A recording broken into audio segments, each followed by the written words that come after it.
아멘. 우리 다 함께 성경 말씀 보겠습니다. 오늘은 우리 로마서 7장 1절에서 13절 말씀입니다. 예. 앞에 화면에도 띄워져 있습니다. 예. 참조하시고요. 우리 한 구절씩 교독하도록 하겠습니다. 형제들아, 내가 법 아는 자들에게 말하노니 너희는 그 법이 사람이 살 동안만 그를 주관하게 하는 줄을 알지 못하느냐?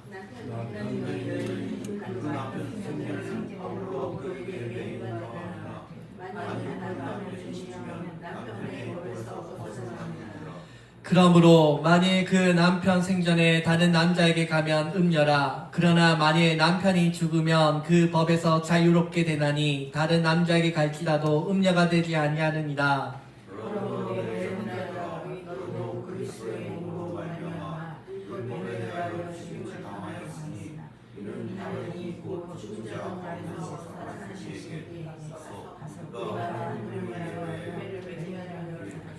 우리가 육신에 있을 때에는 율법으로 말미암는 죄의 종욕이 우리를 지체 중에 역사하여 우리로 사망을 위하여 열매 맺게 하였더니 이제는 우리가 모세가 죽었으므로 율법에서 벗어났으니 이러므로 우리가 영예스러운 것으로 섬길 것이요 율법 조문에 묵은 것으로 아니하지니라. 그런즉 우리가 무슨 말을 하리요? 율법이 죄냐? 그럴 수 없느니라. 율법으로 말미암지 않고는 내가 죄를 알지도 못하였으므로 곧 율법이 탐내지 말라 하지 아니하였더라면 내가 탐심을 알지 못하였으리라. 그러나 제가 죄를 따서 계명으로 말미암아 내 속에서 온갖 탐심을 이루었나니 이는 율법이 없으면 죄가 죽은 것입니다. 전에 율법을 깨닫지 못했을 때에는 내가 살았더니 계명이 이름에 죄는 살아나고 나는 죽었도다.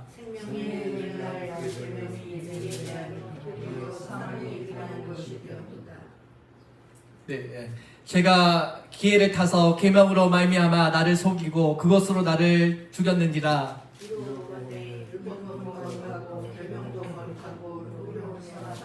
우리 함께 읽겠습니다. 그런즉 선한 것이 내게 사망이 되었느냐? 그럴 수 없느니라. 오직 죄가 죄로 드러나기 위하여 선한 그것으로 말미암아 나를 죽게 만들었으니 이는 계명으로 말미암아 죄로 심히 죄되게 하려 함이라. 아멘. 예. 우리 오랜만에 우리 박성훈 형제님 나오셔서 너무 반갑습니다. 박성훈 형제님, 예. 예배 중에는 이동하시면 안 됩니다. 설교 중에는 앉아 계세요. 예. 수경 쓰시면 안 돼요. 오늘 수경을 가지고 왔어요. 예배 시간에 수경 쓰시면 안 돼요. 뒤에 수경을 가지고 왔는데 수경 쓰시면 안 됩니다. 예배 시간에. 예. 감사합니다. 예, 제가 교회를 다니면서 은혜를 받아가지고 목사님이 되려고 했던 사람들을 많이 만났습니다. 또 제가 기억에 남는 사람들 중에 한 분은요, 제가 그 C3 아파트에 살았을 때 비가 오나 눈이 오나 전도하시는 여자 집사분이 한 분 계셨어요. 거기서 이제 제가 그분을 좀 친하게 되었는데 그 집사님이 어떻게 예수님을 믿게 되었는지 간증을 알게 되었습니다. 그분은 원래 교회를 안 다니는 분이시고요. 동대문에서 옷가게를 하시는 분이었는데 그 어머니가 굉장히 신실한 권사님이셨어요. 그래서 그 어머니가 이제 교회를 다니시는데 어머니가 나이가 많으신데 계속 교회에서 봉사를 시키더래요. 목사님이. 어머니가 나이가 많은데 식당 봉사를 시키니까 그게 너무 화가 나더래요. 그래서 자기가 너무 화가 나서 아니 우리 엄마가 나이가 많은데 무슨 교회 가면 식당 봉사를 시키냐고 화가 나가지고 그 교회 목사님을 찾아가셨대요. 따지려고 찾아간 거죠. 따지려고 찾아갔는데 그래가지고 그 목사님 앉아가지고 이런저런 이야기를 했대요. 근데 거기서 은혜를 받으신 거예요. 교회를 따지려고 목사님 따지려고 찾아갔는데 어떻게 해가지고 거기서 은혜를 받으셔가지고 그 집사님이 교회를 다니기 시작하셨어요. 그래서 그 집사님이 교회를 따지러 갔다가 어느 순간에 자기가 엄마처럼 교회를 봉사하고 있는 자기 모습을 발견하게 되었다는 거예요. 자, 그래서 이 집사님이 은혜를 받아가지고요. 지금은 저기 서울의 신학교에 진학하셔가지고 지금은 전도사 과정을 받고 있습니다. 불신자였는데 하나님의 은혜를 받고 지금 목사님 되는 과정에 있는 그 집사님을 제가 알게 되었습니다. 여러분, 이처럼 누가 시켜서 한 것이 아닙니다. 그죠? 다 자기가 하나님을 사랑해서 하나님을 만났기 때문에 이런 길을 걷는 것입니다. 하나님을 믿는다는 것은 우리가 이 길이 고난인 줄 알면서도 내가 기쁨으로 자기 자신을 하나님께 드린 사람들입니다. 그래서 신앙생활은요, 우리가 율법으로 하는 것이 아니고요, 은혜로 하는 것입니다. 오늘 사도 바울이 율법에 대해서 이야기하고 있는데요, 이 율법을 결혼에 비유해서 말씀하고 있습니다. 우리가 한 사람과 결혼하면 그 사람이 죽기까지 우리가 그 사람과 함께 살다가 그 사람이 예를 들어서 하늘나라에 가게 되면 그때는 자유하게 됩니다. 이것을 율법과 그리스도인으로 비유하는 것입니다. 우리가 예수님 믿기 전에는 율법과 결혼했었습니다. 율법 아래서 종노릇하고 살다가 이제 예수님을 만나고 난 다음부터는 우리는 죽고 다시 태어나면서 이제는 예수님과 결혼한 사람이 되었다는 것입니다. 그래서 이제는 우리는 예수님 안에서 진정한 자유를 누릴 수 있게 되었고, 이제는 우리는 예수님의 은혜 가운데 살아가는 복된 성도들이 된 것입니다. 자, 그런데 여기에 대해서 특히 유대인들, 율법주의자들은 바울에 대해서 질문합니다. 뭐라고 질문하겠습니까? 그렇다면 더 이상 우리에게 율법은 나쁜 것인가? 필요 없는 것인가? 여기에 대해서 질문하는 것입니다. 그러자 바울이 뭐라고 대답합니까? 7절에서 그런즉 우리가 무슨 말을 하리요? 율법이 죄냐? 결코 그럴 수 없다라고 합니다. 12절에서 이로 보건대 율법도 거룩하며 계명도 거룩하며 의로우며 선하도다. 오늘 사도 바울이 그렇다고 해서 율법이 필요 없느냐? 율법은 악한 것이냐? 그렇지 않다는 것입니다. 제가 예전에 친하게 지내던 목사님 중에 한 분이 예수 중심, 예수님께 은혜를 받아가지고 나는 앞으로 예수 중심의 목회를 하겠다고 하시면서 구약은 이제 필요 없다. 구약은 이제 폐기되었으니까 구약을 설교하지 않는 목사님 한 분 계세요. 그분 설교는요, 전부 예수 중심이라고 해가지고 신약만 설교하십니다. 구약은 이제 끝났다고 해서 구약을 설교하지 않으세요. 그분 설교 들어보시면요, 전부 신약 얘기만 하십니다. 근데 바울이 얘기했던 게 그런 게 아닙니다, 여러분. 율법이 끝났다고 해서 그런 구약이 다 끝나고 뭐 도덕법도 다 끝나고 그냥 우리 마음대로 살아야 되고 그런 의미가 아닙니다.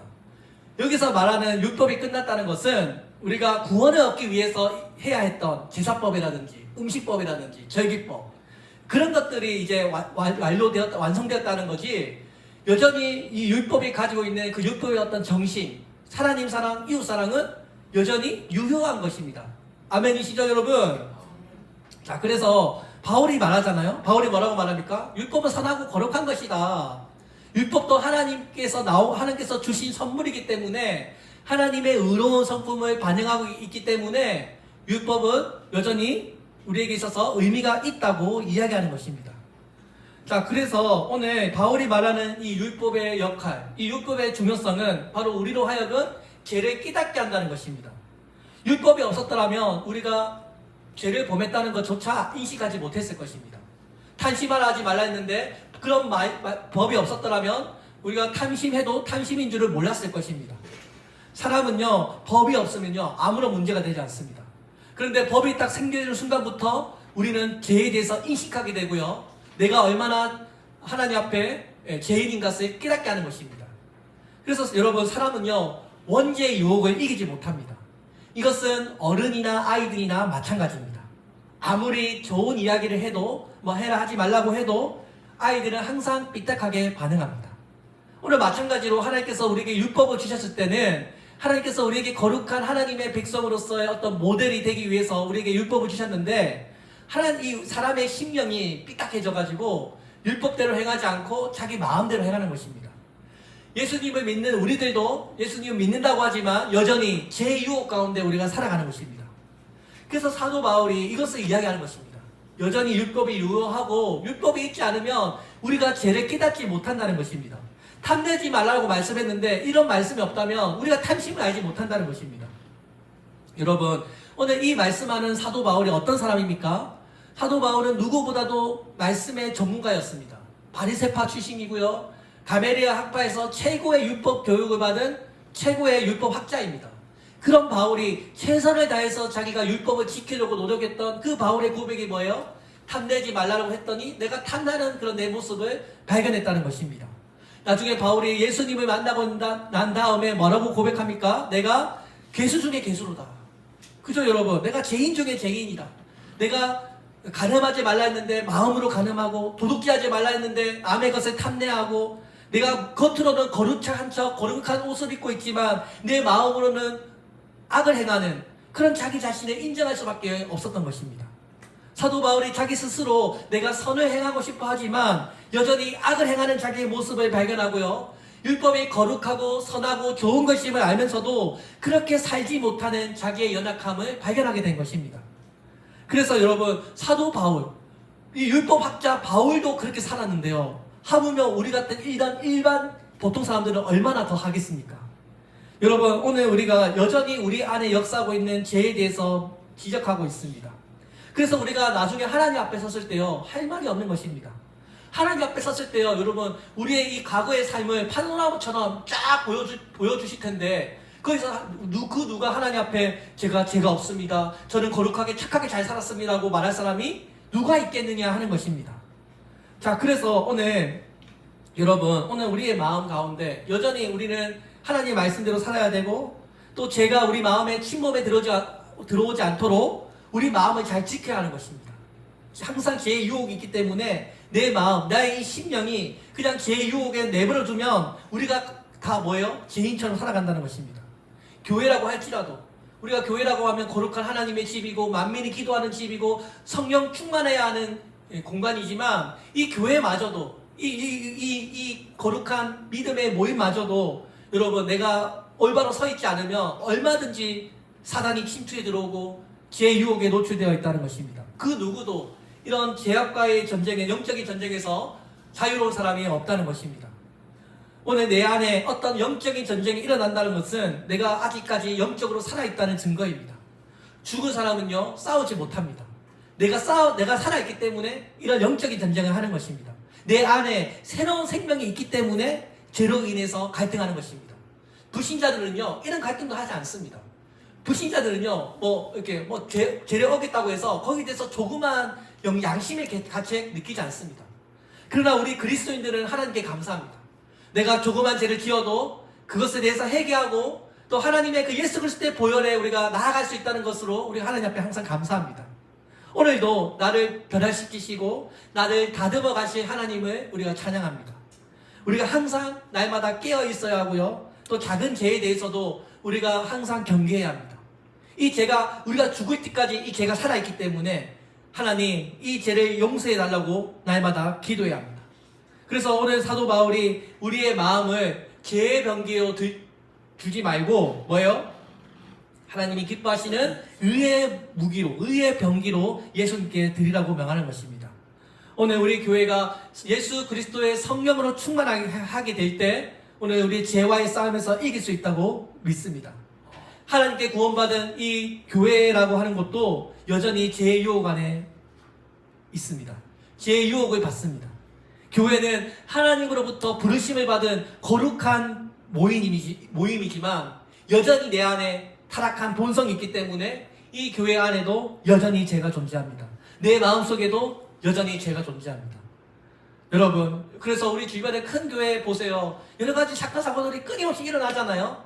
사실은 큰 교회는 큰 문제가 일어나고 작은 교회는 작은 문제가 일어나서 잘 보이지가 않지만 교회 안에는 여전히 죄의 문제가 한다는 것입니다. 세습이라든지 여자 문제라든지 여러 가지 경제 그런 비리라든지 교회에 다 일어나고 있지 않습니까?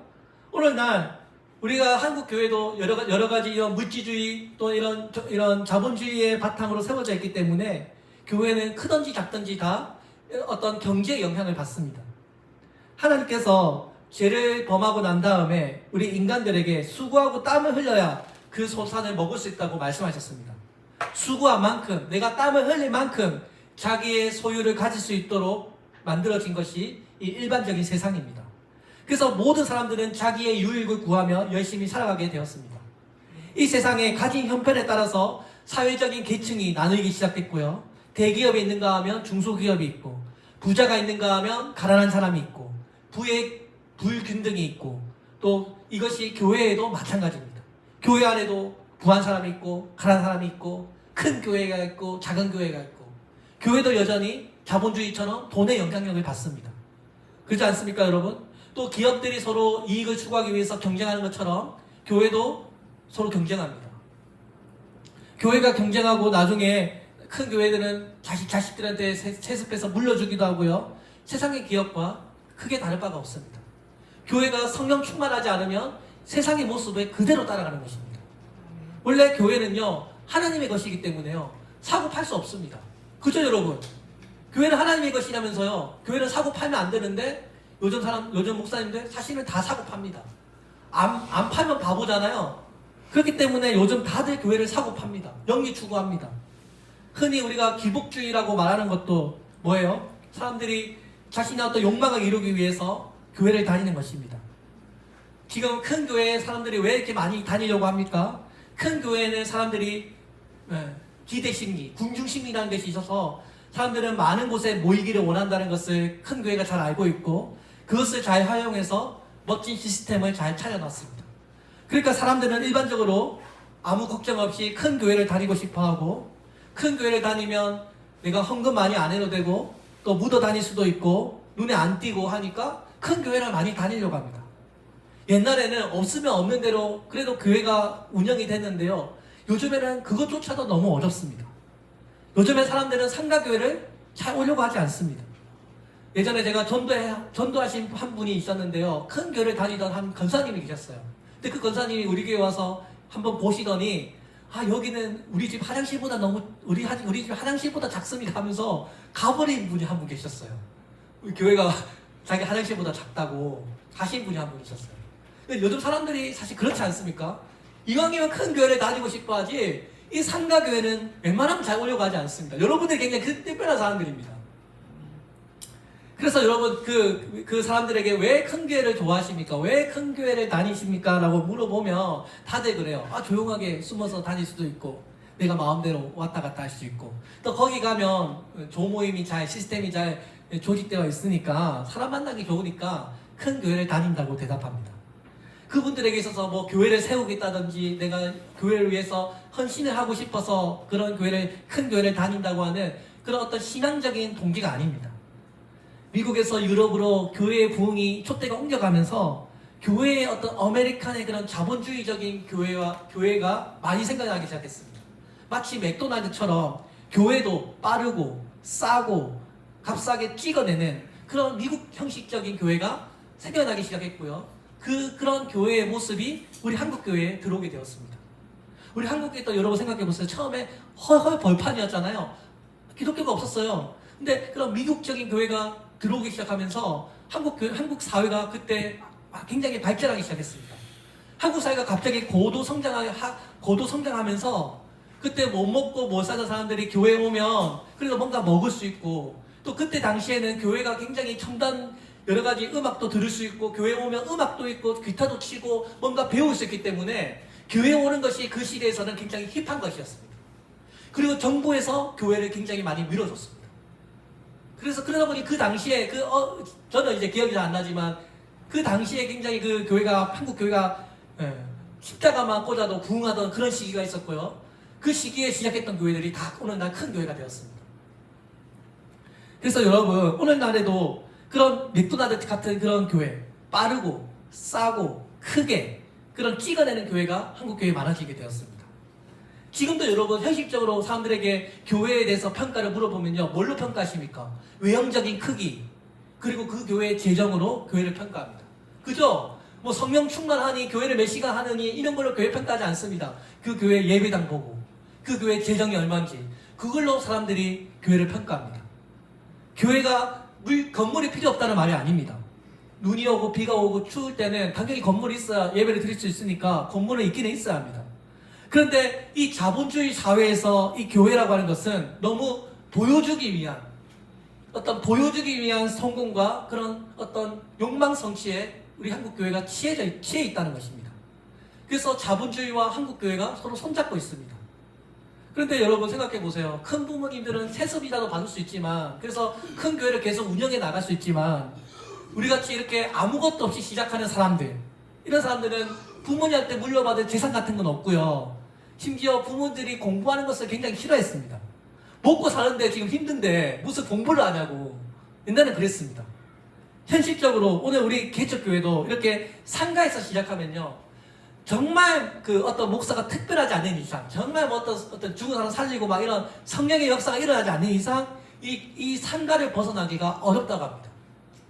요즘에 그 목사님들이 교회가 100개가 교회가 개척되면 한 교회, 두 교회 정도가 살아남는다고 합니다. 그만큼 어려운 시대입니다.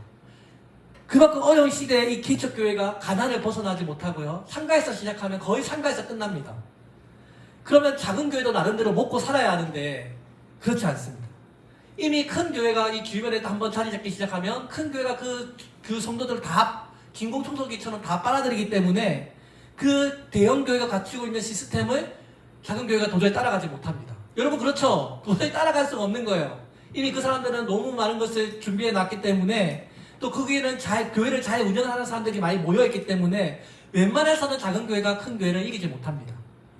세상적으로 또 성공한 사람들이 교회에 들어오면 그대로 교회에서도 건세 있는 행세를 합니다. 근데 이 모든 형상이요, 나쁘다는 것이 아닙니다. 지금 우리 교회가 처해 있는 현실이 그렇다는 것이고, 또 그렇다 보니까 교회의 어떤 구원의 의미가 퇴색되어 있다는 말입니다.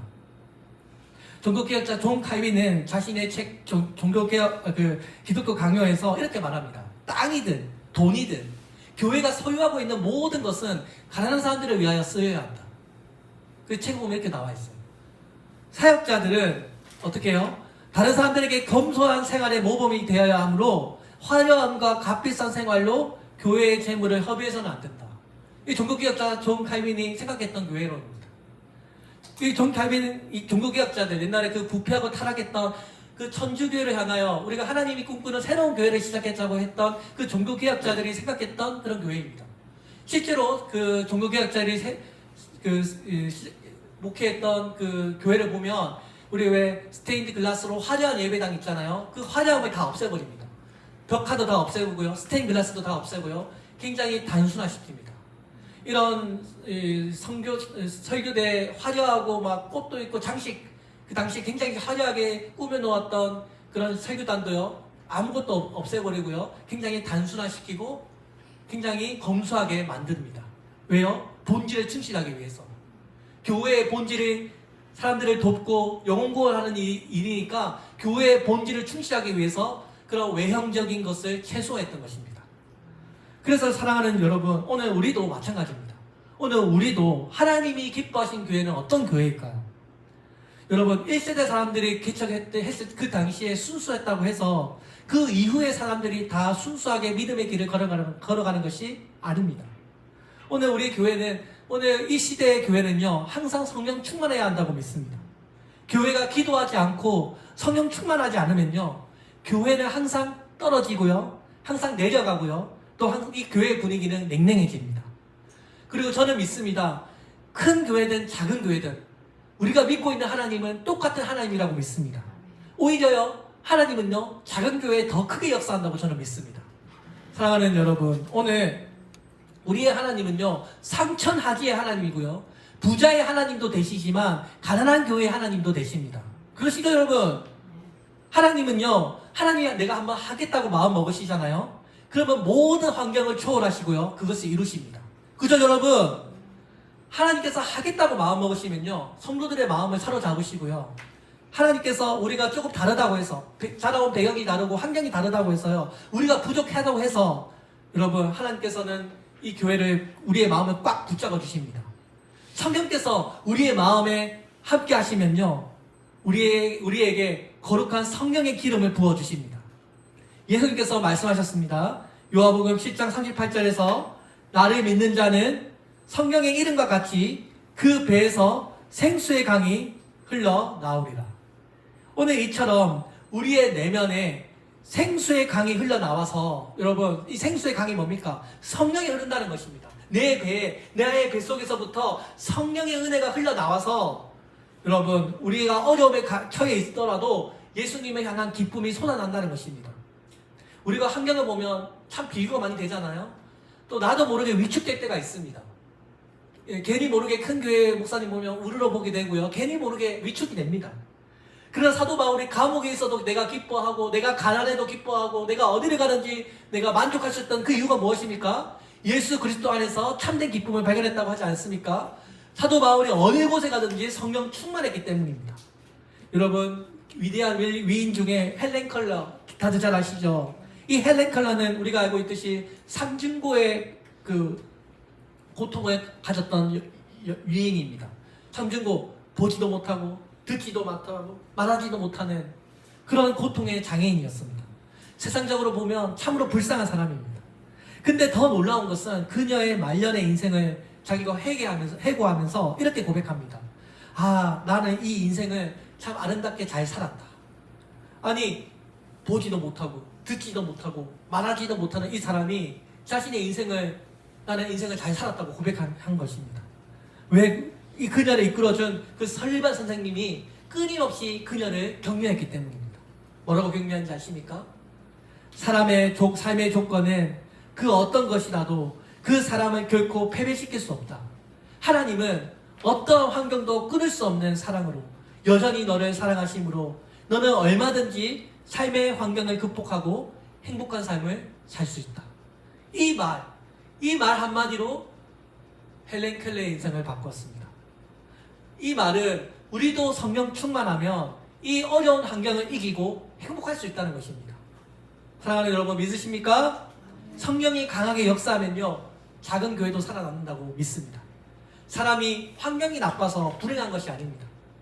환경은 나쁘면 나쁜 대로, 환경이 좋으면 좋은 대로요, 사람은 행복할 수 있습니다. 열악한 환경이라고 해서 꼭 나쁜 것은 아닙니다. 저랑 같이 학교를 다녔던 제 친구 중에 정말 가난했던 친구가 한 명 있어요.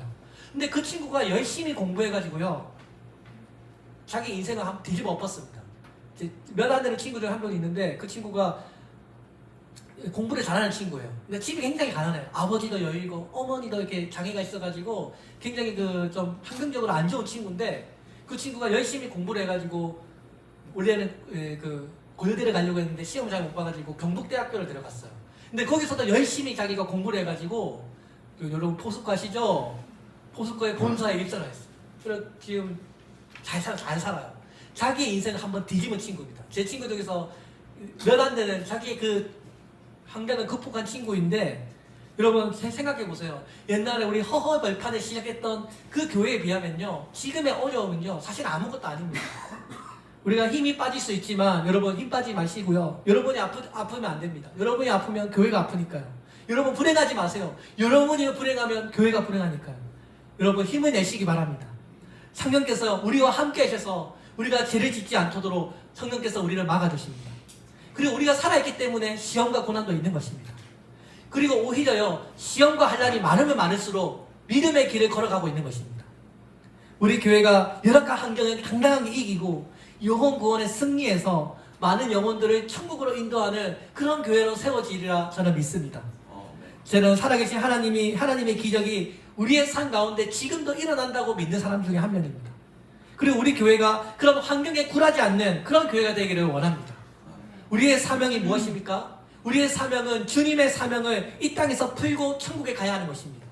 이 땅에서 풀지 않으면요, 우리의 자식들이, 우리의 후손들이 그것을 풀어야 합니다. 우리가 풀고 맺힌 것이 없게 하고 천국에 가야 합니다. 오늘도 하나님께서 우리가 보기에는 어떤 인생이 큰 문제이지만요, 하나님 보실 때는 아무것도 아닙니다. 우리가 성령 충만하면요, 하나님이 더 크게 보이고 우리의 문제는요 작게 보입니다. 아무리 어떤 인생의 문제가 크더라도 우리의 하나님은요 그 문제보다 더 크신 하나님이십니다. 믿으십니까? 자, 그래서 오늘 본론의 결론이 12절입니다. 뭐라고요? 이러보건대 율법도 거룩하며 계명도 거룩하며 의로우며 선하도다. 율법이 필요 없다는 것이 아닙니다. 율법을 통해서 우리의 절망을 알게 되고 오히려 예수 그리스도의 필요성을 더 느끼게 됩니다. 오히려 그 율법의 절망이 우리를 그리스도로 인도하는 몽학성생이 된다는 것입니다. 사랑하는 여러분, 오늘 우리가 율법을 지나서 우리의 과거의 삶을 넘어서 예수 그리스도께로 더 가까이 나아가는 그런 놀라운 은혜가 매일매일 넘치기를 주의 이름으로 축원드립니다. 아멘. 기도하겠습니다. 살아계신 하나님 아버지, 감사합니다. 오늘 이렇게 귀한 주일날 시간을 내어서 하나님 앞에 나와서 예배드리게 해주시고, 하나님, 우리 교회가 하나님 앞에 성령 충만, 아버지 기도 충만한 교회가 되게 도와주시옵소서. 하나님, 우리의 이 열악한 환경을 이기고 정말 말씀과 기도와 성령 충만으로 아버지 우리 교회도 정말 교회다운 교회로 아버지 이루어질 수 있도록 하나님 역사하여 주시옵소서. 아버지 우리 교회도 큰 교회에 비하면 아버지 견줄 바가 없지만 너무나 부족하고 초라하지만 그래도 하나님, 큰 교회 하나님이나 작은 교회 하나님이나 우리가 똑같은 하늘의 아버지를 모시고 있고 또 우리는 우리 나름대로 우리가 가야 할 길이 있고 우리의 삶의 방향이 있습니다. 하나님, 어려운 가운데서도 이 작은 교회를 섬기고자 또 교회를 세우기 위해서 귀한 하나님의 일꾼들 보내주셔서 감사합니다. 아버지, 이 공간에 좀 하나님의 기적이 일어나기를 소망합니다. 아버지, 이곳에서 앉을 자리가 없도록 축복하여 주시고 하나님과 날마다 동행하는, 하나님과 날마다 행복한 삶을 누리는 우리 성도들 되게 하여 주시옵소서. 감사하며 예수님의 이름으로 기도합니다. 아멘. 이 시간 함께 찬양하겠습니다. 함께 은혜로만 우리 들어가네 함께 찬양하겠습니다.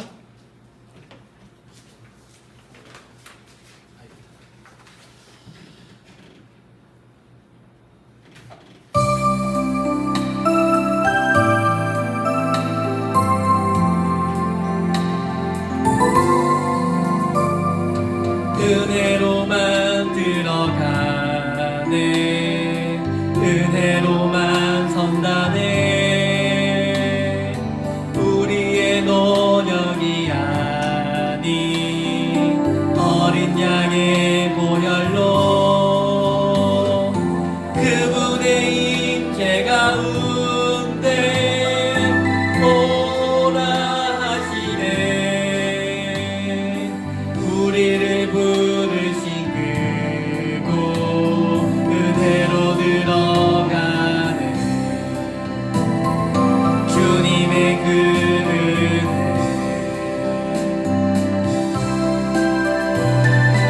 범죄한 우리가 어찌 서리요.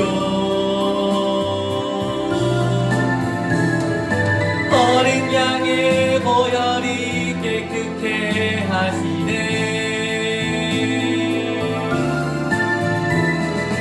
범죄한 우리가 어찌 서리요. 어린 양의 보혈이